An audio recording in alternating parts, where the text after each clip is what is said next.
Hi. In this video we're going to talk about alcoholic beverage types and what makes the one different from the other. Now if we're talking about alcoholic beverage types, we're talking here about the 6 main categories of alcohol that we find in the world. In the previous video we've already discussed that any alcohol, regardless of what we call it, with the geographical naming differences, regardless of what we call the type of alcohol, they can always be put into one of these 6 categories.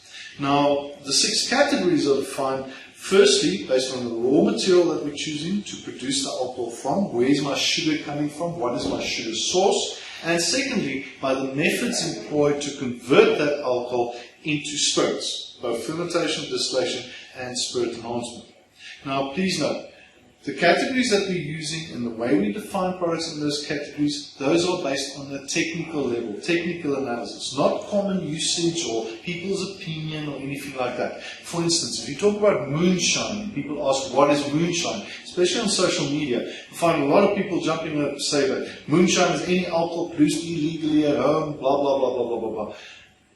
That's common usage. That's what people expect the product to be based on their interpretation of the traditional history. That is not a technical definition of what a product category is. So here we're going to focus on technical aspects and the logical progression of techniques applied to those different products.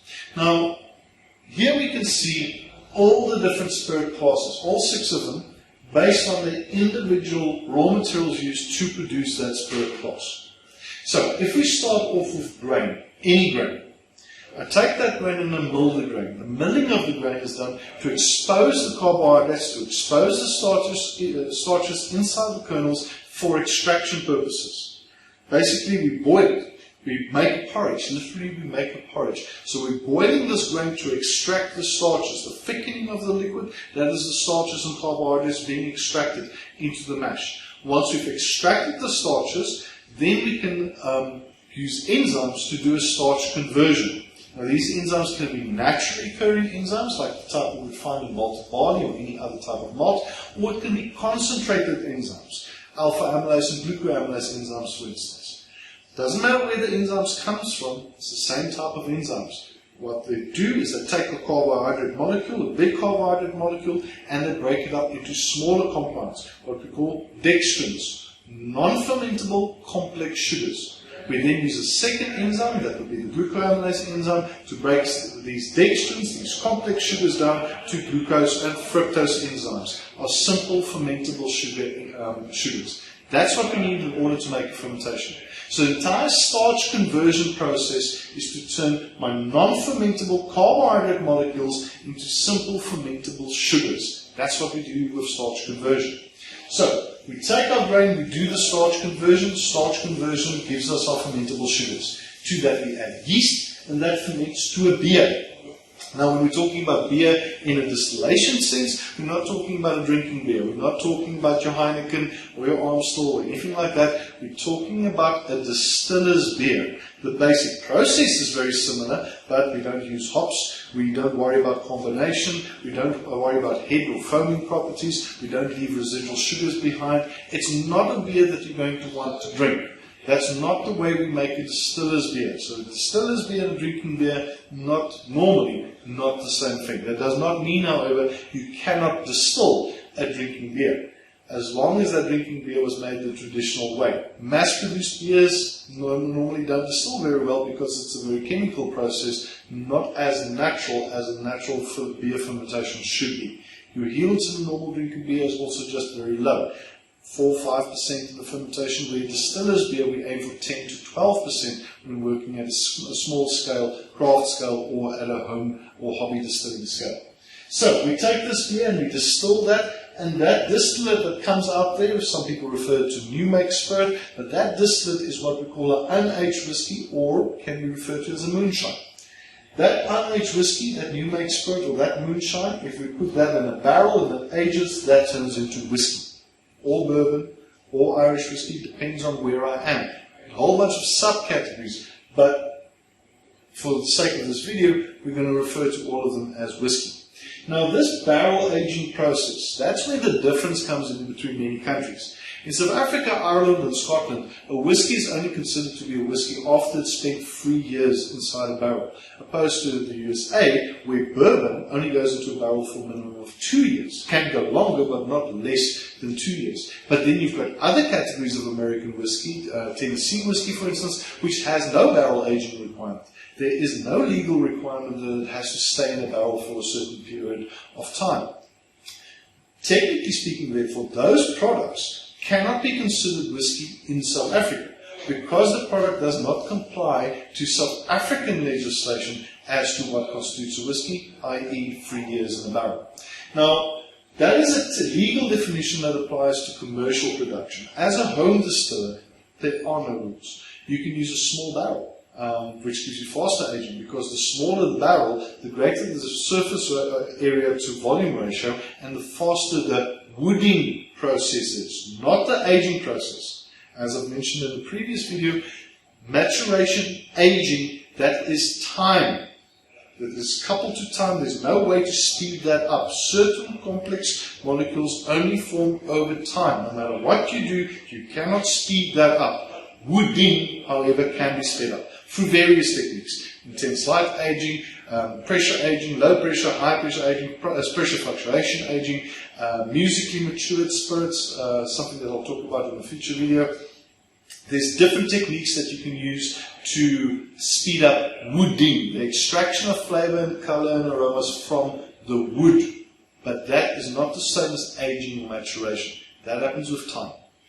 So home distillers, we can improvise here. Commercial distillers are limited by the legal requirements of the country where the product is being produced or to which the product is going to be exported.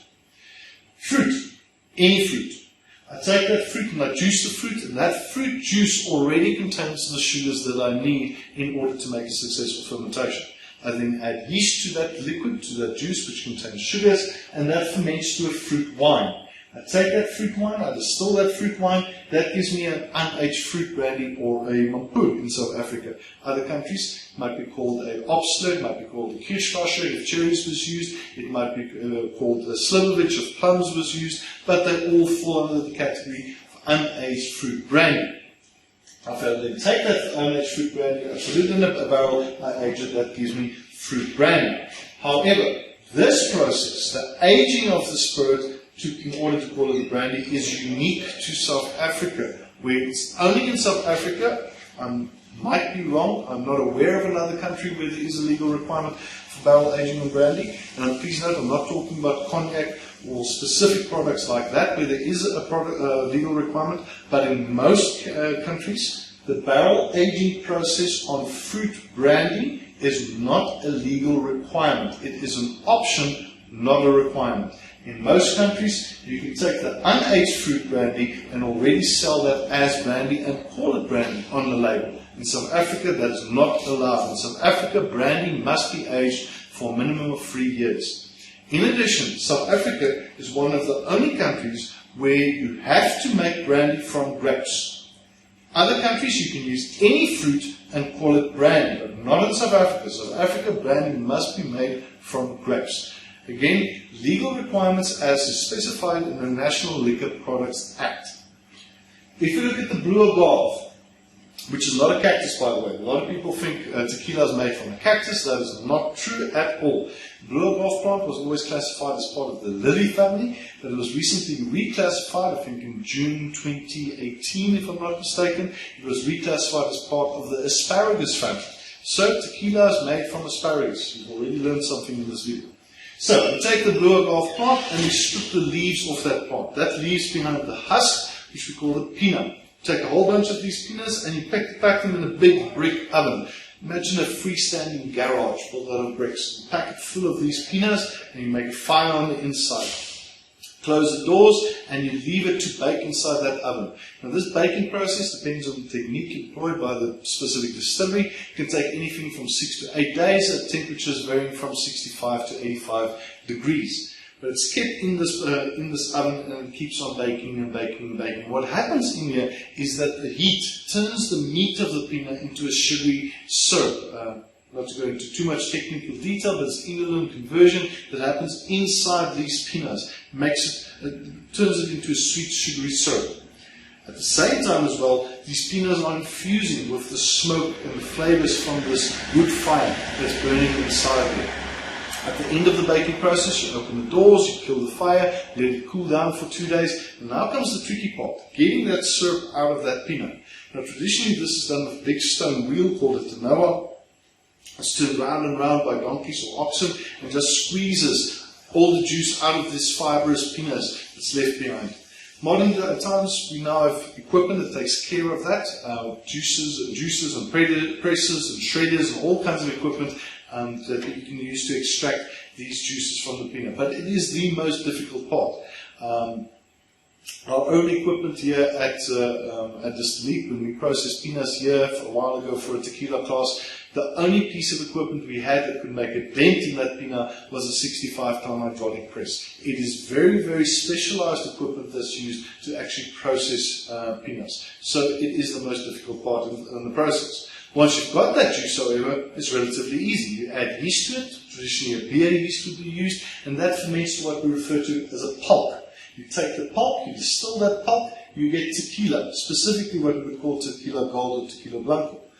Put that tequila in a barrel, you age it, that gives you tequila gold. Now tequila gold, there's two different versions of tequila gold. There's reposado and añejo. Reposado means rested, means it was in the barrel for less than 2 years. Añejo means aged, it was in the barrel for longer than 2 years.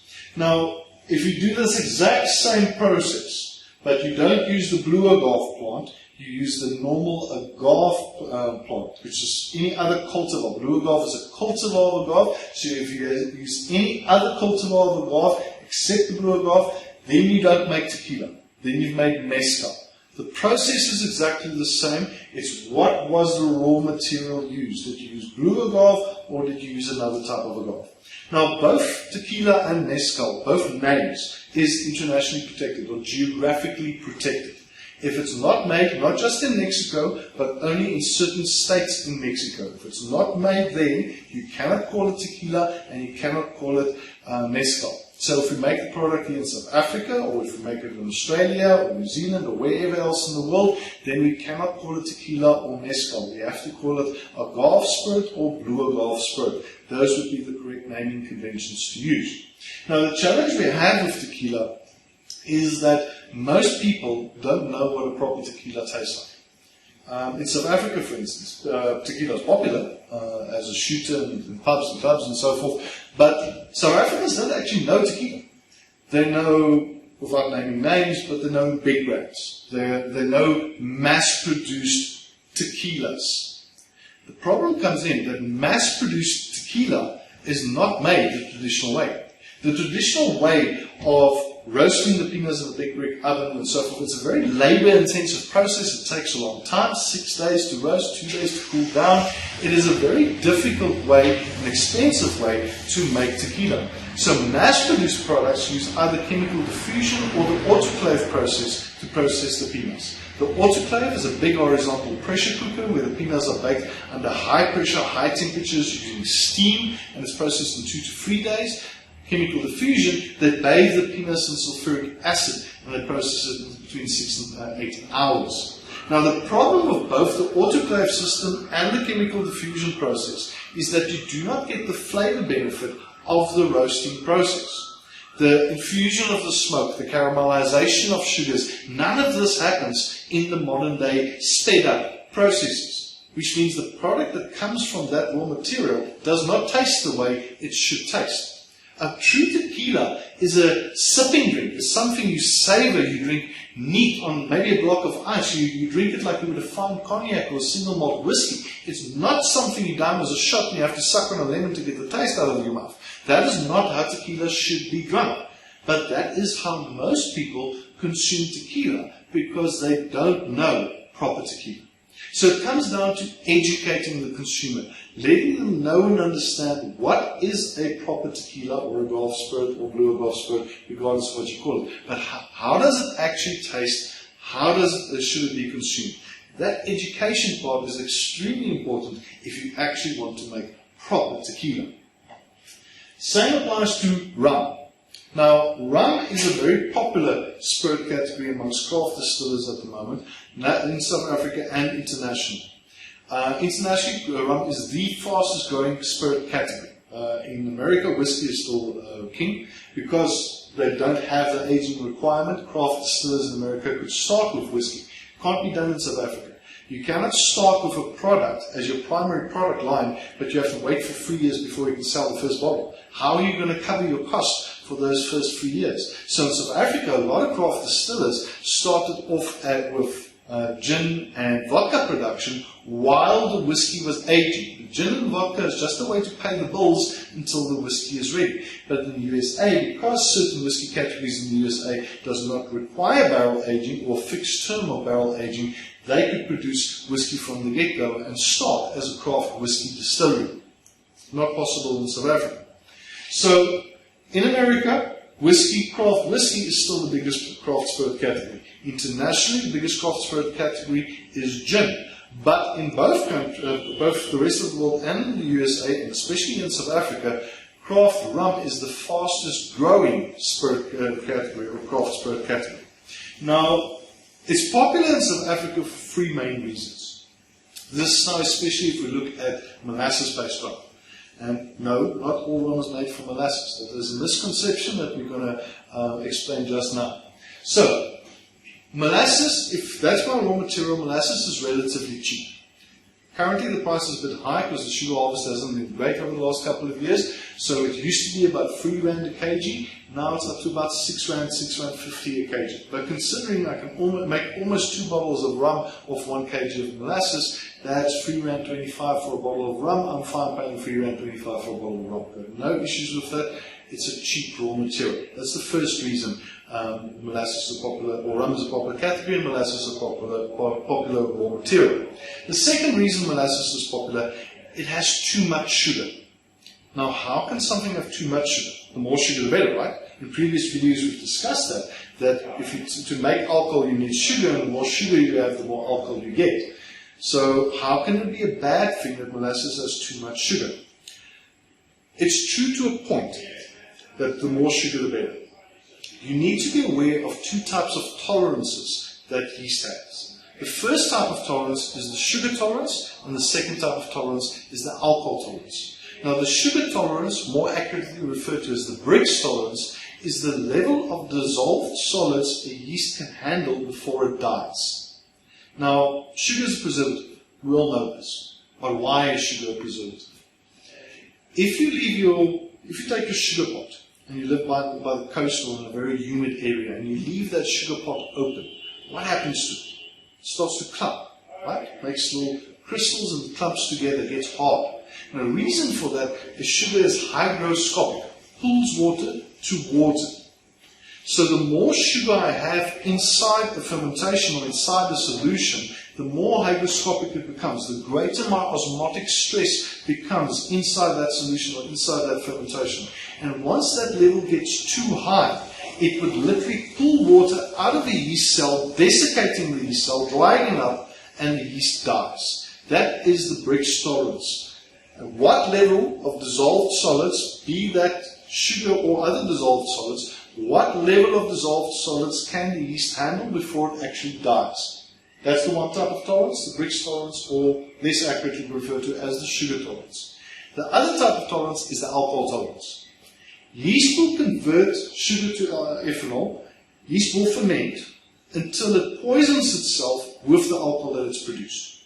Now, depending on the type of yeast that I'm using, this alcohol tolerance, the level of alcohol it can handle before it dies, will vary. If I'm using a bread yeast, for instance, 4 to 5%, maybe a little bit more in some cases, but on average 4 to 5%. Beer yeast, 5 to 10%. Wine yeast, 10 to 15%. Distiller's yeast, 15 to 20%. These are rough guidelines. Don't keep it to them. It's not technically or 100% correct, but they are rough guidelines. There are obviously outliers. EC1118, for instance, can go to 19%. It's a champagne yeast, so technically it would be a wine yeast, but based on its alcohol potential, it can also be seen as a distiller's yeast. But these are rough guidelines. Now, why is this important to know? Why should you know what the alcohol tolerance of your yeast is? Let's say you're using a yeast that can go to 18% alcohol. To get to 18% alcohol, you need 32 Brix, 32% sugar, roughly. Let's say you've got 38%.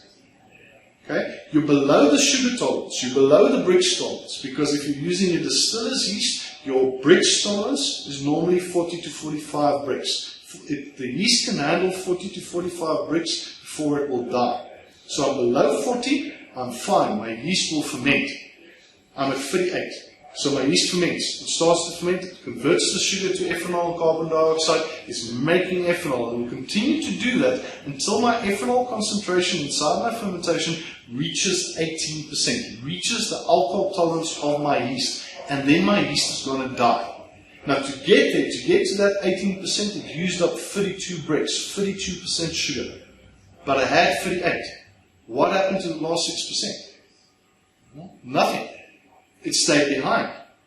Now, if I'm making a semi-sweet wine or certain types of beers or ciders, I do this intentionally. I choose a yeast that will not use up all the sugar, leaving some sugars behind for residual sweetness and taste.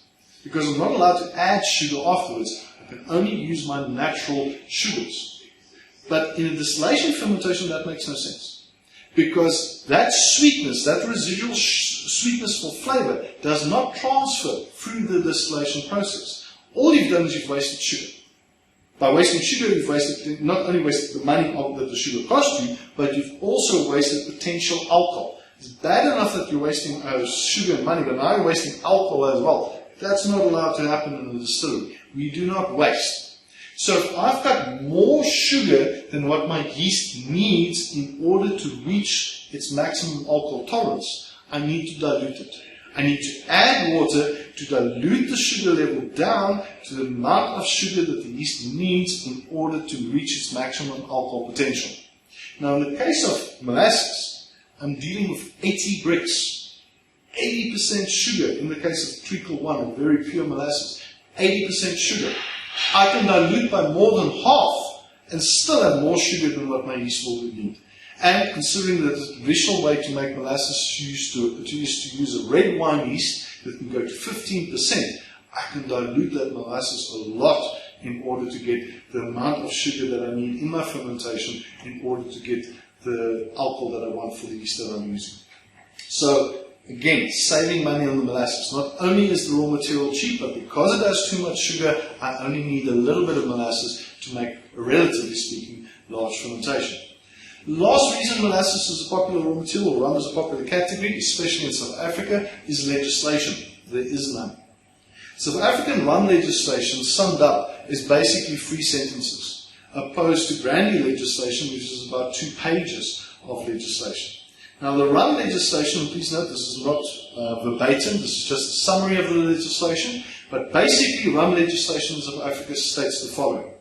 If I use cane juice, cane syrup, or molasses, and I ferment that and distill it to a level where I can taste the raw material used, then I've made rum.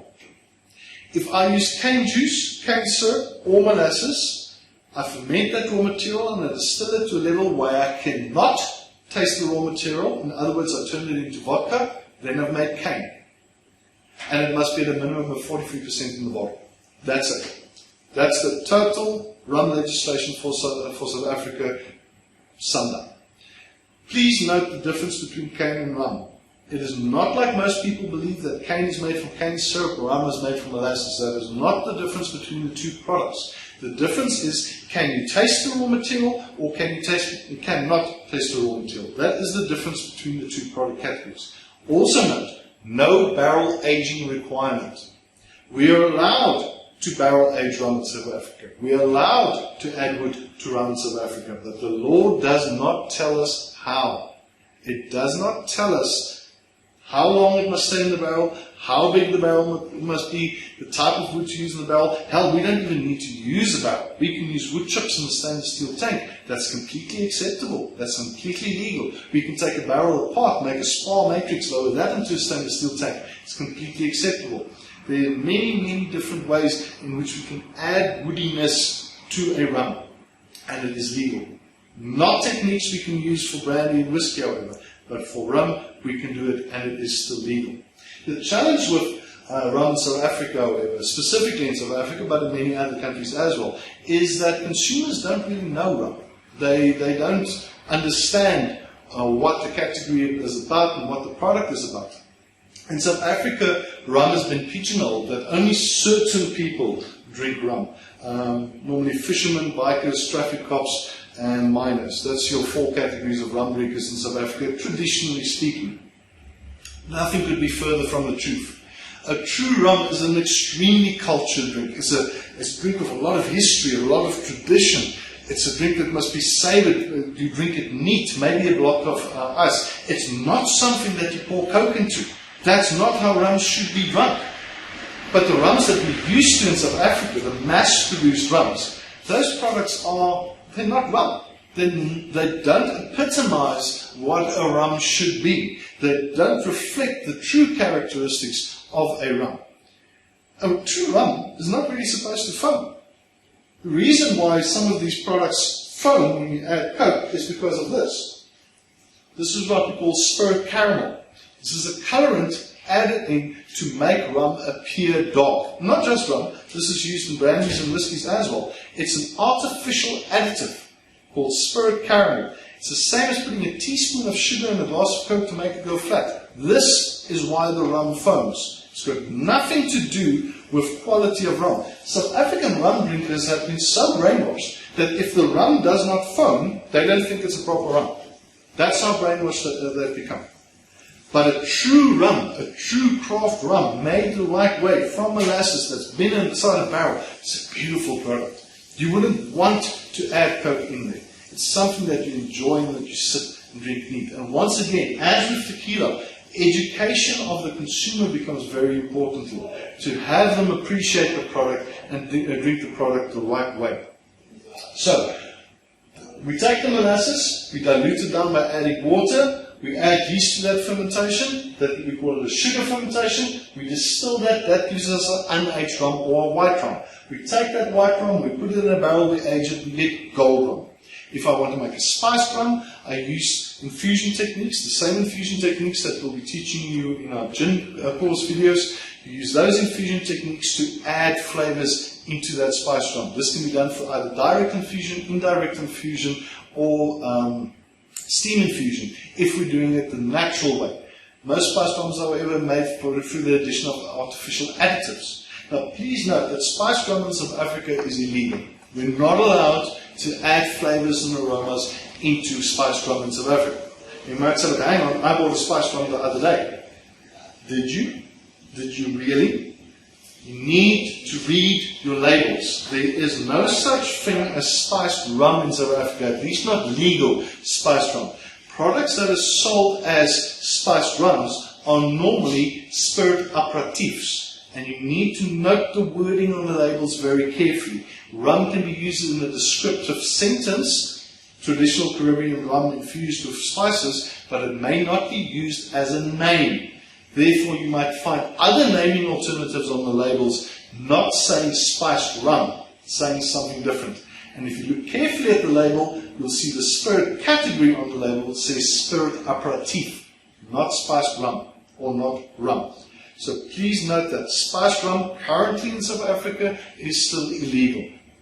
Dark rum is traditionally made through the addition of molasses back into the product to give it a darker color and up the molasses flavor profile. Again, traditional enhancement by the addition of molasses into rum is illegal under South African law.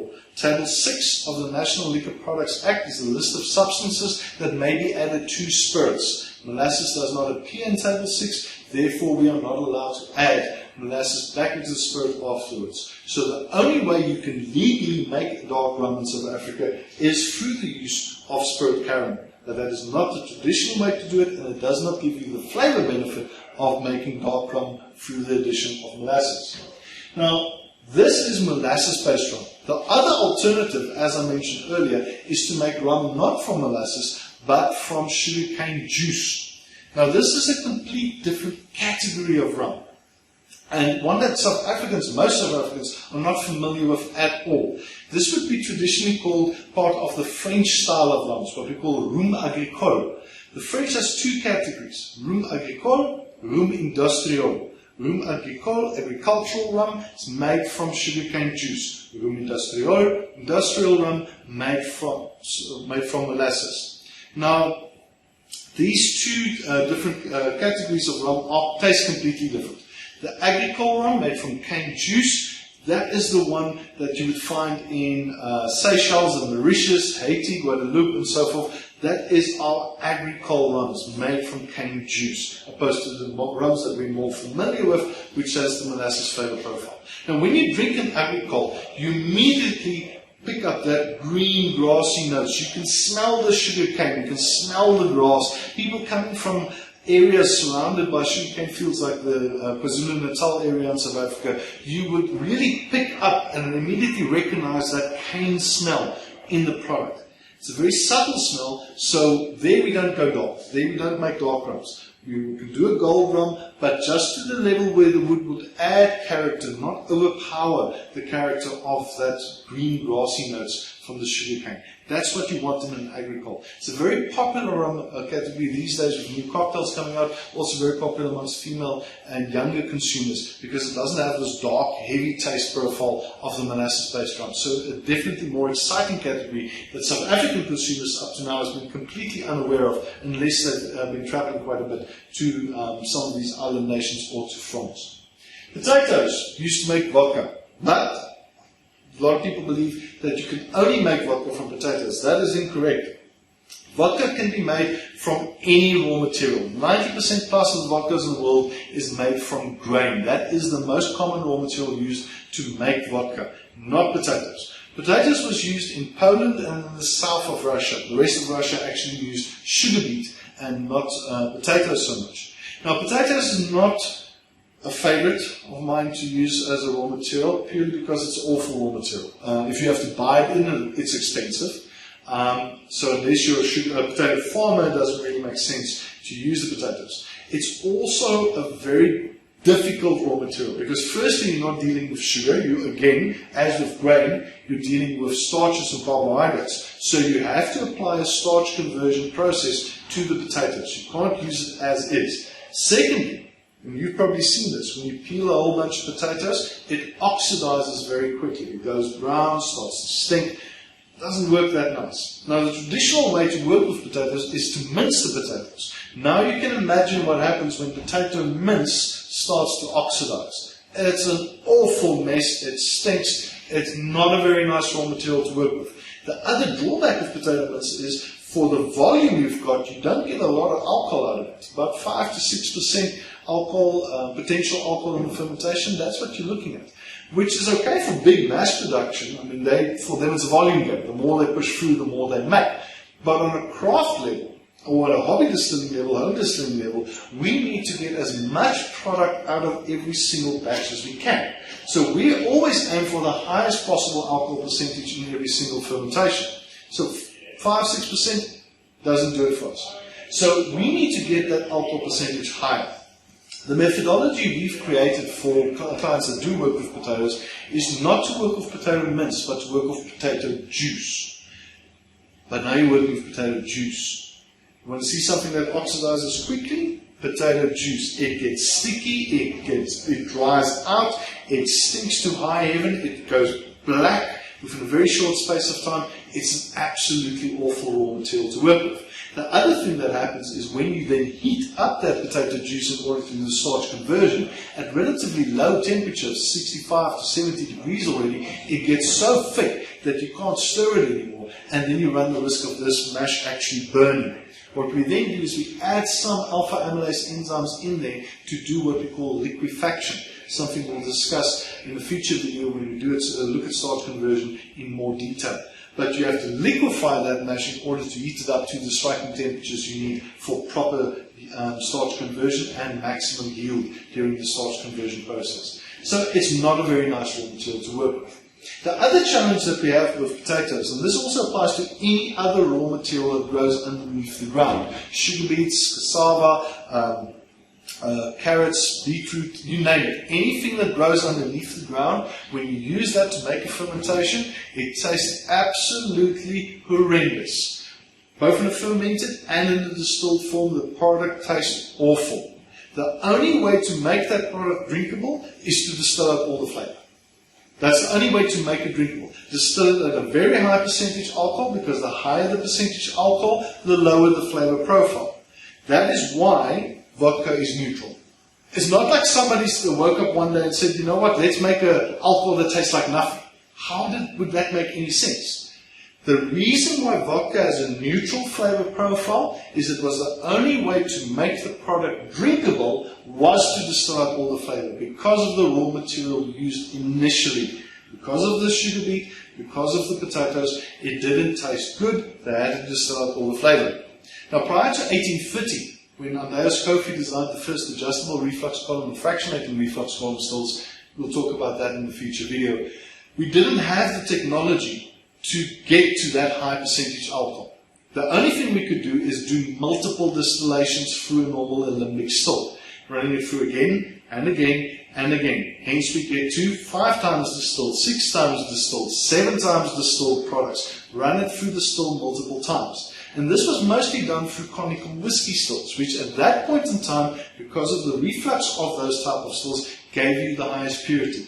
Again, reflux we'll discuss in a future video on distillation. So if you run it through multiple times, you get, each time you run it through, you get a higher percentage alcohol, a higher percentage alcohol. But this only works to a point. In a future video, we will be discussing the phase diagram. Now, the phase diagram is a mathematical representation of the distillation process. And one of the things that you're going to learn when we talk about the phase diagram is that the more times you distill, the purer it gets, but the purity gain decreases. It gets less pure every time you redistill. So even 7 times distilled, the average alcohol percentage that came out of that batch was less than 90%. It still tasted horrible. And that's where the tradition started in Poland and Russia, to put their vodka in a freezer and drink it ice cold. Because when you drink something that cold, you don't taste anything. Your tongue goes numb and you can't taste how bad the product is. Certain types of beers have turned this into a marketing gimmick, but I'm not going to mention any names now. There's no reason to drink a product cold. It's becoming very, very common these days. Tequilas, Jägermeisters and so forth. Bars keeping them in freezers, making them ice cold and serving them ice cold. That is to make it more potable or palatable for a broader range of consumers. People that normally don't like the taste of a tequila or like the taste of a Jägermeister can now drink it, because at that cold temperature they can't really taste the flavor of the product. And that's why the sales have increased. But it is the wrong way to drink the product. It's not supposed to be drunk cold. The only reason to drink something cold is if you want to hide the taste of the actual raw material. So, if we use potatoes, we take the potato, we do the starch conversion, we make a fermentation, and that fermentation is also called a beer. The word beer applies to any starch-based fermentation. If you distill that beer and you distill all the flavor, then you've made vodka. If we use any other sugar source, and this is literally any other sugar source. We've got a client, he's got a sweets factory, so he uses his leftover cotton candy and jubes and jelly beans and whatever sweets he's got that's not marketable, dissolves that in water, and that's a sugar water fermentation, sugar wash. Distill that sugar water fermentation, you get neutral spirits. Now, on a technical level, there is absolutely no difference between vodka and neutral spirits. They both taste and smell like nothing. That's what they're supposed to be. It's a legal requirement for vodka to smell and taste like nothing. So, on a technical level, no difference between the two. It's just what raw material was used to produce them. But now, vodka and neutral spirits is like bread for a distiller. We can do a lot with that. We can take that vodka and we can take that neutral spirits and we can turn that into a spirit aperitif. We can turn it into a liqueur. We can turn it into a cream liqueur. We can turn it into absinthe. We can even turn it into gin. But gin doesn't need a neutral spirit base. Many people believe that you have to make gin from neutral spirits purely because that's what they're used to. The London Dry style gin, which uses a neutral spirit base and then adds juniper and other botanicals. But you don't need to use neutral spirits. If we use moonshine, unaged whiskey, non-neutral grain spirit as the basis for my gin, and to that spirit I then add juniper and other botanicals so I can taste the grain along with the juniper and other botanicals. Then I've made Genever, Dutch style gin. If I use Mampoer or Eau de Vie or Slivovich or Kirschwasser, unaged fruit brandy, or a rum as the basis for my gin, to which I then add juniper and other botanicals, so I can taste the fruit, or I can taste the molasses or sugarcane along with the juniper and other botanicals. Then I've made Plymouth gin. The determining factor that makes gin gin is the presence of juniper, which is not a berry. We're a decade into the gin craze and people still talk about the juniper berry. There's no such thing as a juniper berry. The tree is a conifer, and that's a small little pine cone, not a berry. Now, the presence of juniper in gin has always been a legal requirement, but modern day changes in the laws, specifically in South Africa, has changed things around a little bit. The old legislation stated that if you distill any spirit through juniper, you have made gin. Now please note, a lot being said there in a very short sentence. Firstly, if you distill through juniper. This means in South Africa the juniper must be added in the still. You are not allowed to make bathtub gin in South Africa. Bathtub gin is gin produced through direct infusion, where you've got a tank of alcohol, in there you throw your botanicals, it steeps, it direct infuses, pulls flavor and aroma and color out, and then you can bottle that as gin. That is allowed with all the other botanicals, but is not allowed with juniper. The juniper must be added in a still, either through infused distillation, where the juniper is in the boiler, in the alcohol, or through vapor infusion, where the juniper is in a vapor basket or somewhere in the vapor path, just infusing through the vapors. But that's the one thing that the sentence tells us: the juniper must be added in the still. The second thing it tells us is actually more what it doesn't tell us. It doesn't tell us how much juniper, what percentage, what concentration. There's no indication of the amount of juniper required in order to make gin.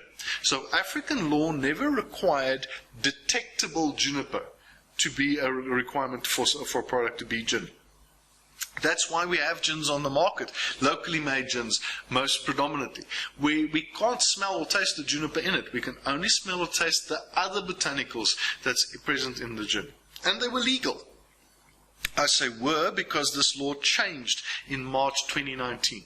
As of March 2019, we must now have detectable juniper, both in aroma and taste. It doesn't specifically say juniper. The law says the gin, to be classified as a gin, the product must have a distinctive characteristic aroma and taste of gin. The implication being juniper. So, as of March 2019, we must be able to smell and taste the juniper in gin, otherwise you can't sell it as gin. Does this now mean that those other products have to be pulled from the market? Not necessarily. The way South African law works, if your product was approved by Department of Agriculture under previous legislation, then you are allowed to continue making that product the way you used to make it, even though the legislation changed, if the product was approved. I say if because product approval from the Department of Agriculture is recommended, strongly recommended by us specifically, but is not a legal requirement.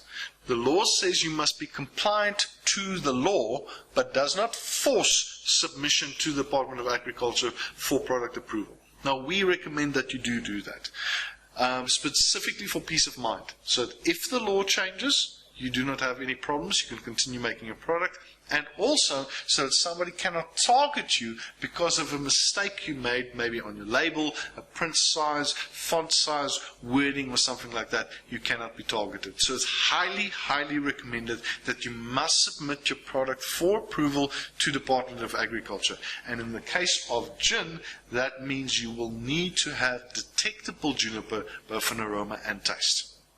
I hope that clarifies all the different categories of alcohol we can produce based on the individual raw materials and the choices you need to make in terms of the production process.